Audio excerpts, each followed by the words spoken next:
Allahu Akbar. Alif Lam Mim. Astagfirullah. Malam pertama. Ya kan? Udah gelisah-gelisah tiba-tiba Allahu Akbar. Cari niatkan ya. Kalau sudah niat, yang berat akan ringan. Yang ringan tak akan terasa. Tapi jadi imam pun lihat keadaan makmum. Makanya setiap imam dicontohkan oleh Nabi berbalik. Lihat makmumnya. Lalu dikatakan Istau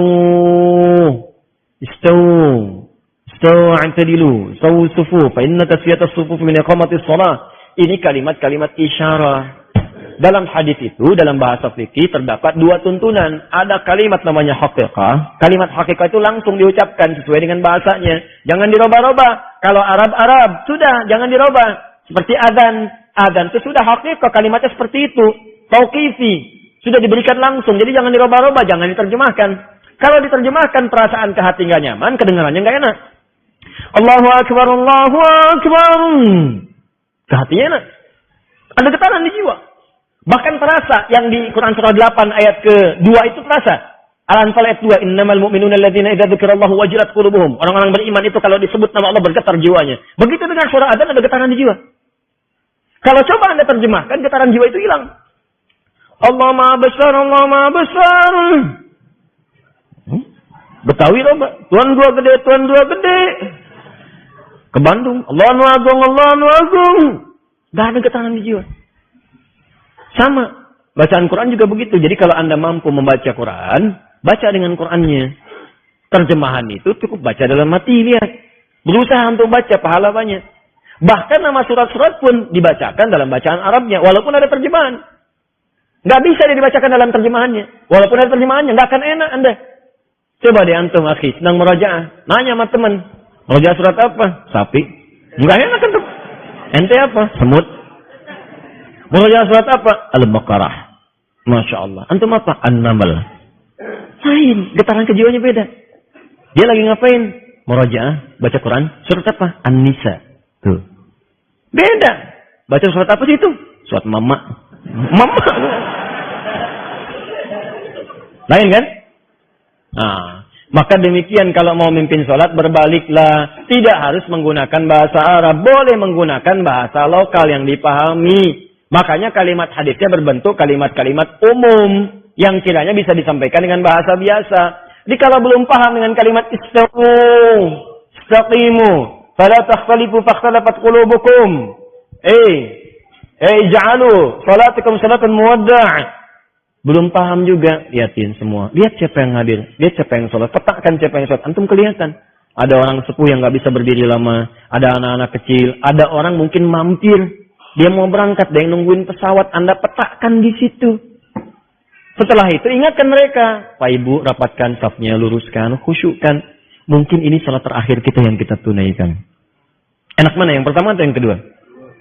Enak yang kedua karena terasa di hatinya ada getaran pada jiwa. Anda ucapkan dalam bahasa Arab, mereka nggak paham. Istau, sudah tahu. Ya Allah. Gak nyambung.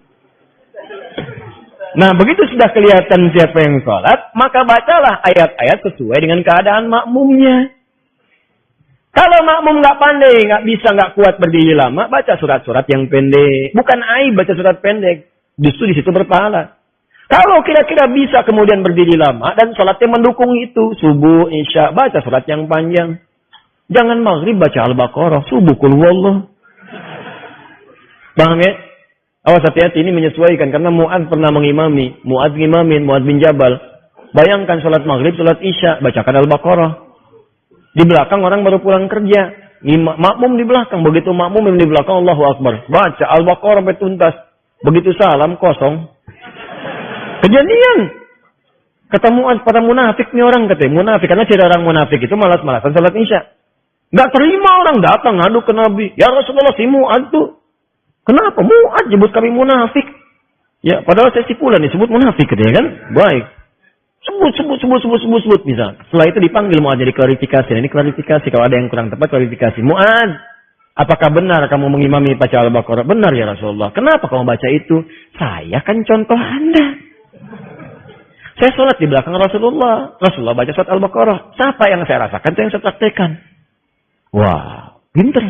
Nabi lebih pinter. Kata Nabi, kamu benar ya Mu'adz. Tapi kan imamnya saya, makmumnya kamu. Kalau kasus kamu, imamnya kamu, makmumnya mereka. Nggak kuat keadaannya, maka sesuaikan dengan mereka. Paham ya? Baik. Cerita imam itu banyak. Cerita imam banyak. Baik. Sama dengan cerita suami tanya kepada istri. Ya, Mama, bisakah Mama mengizinkan Papa menjadi imam untuk Mama? Boleh Pak, Masya Allah, Mama senang sekali, Masya Allah. Alhamdulillah Mah. Kalau imam harus ada berapa Mah? Harus satu imam, nggak boleh banyak. Kalau makmum boleh 2, boleh.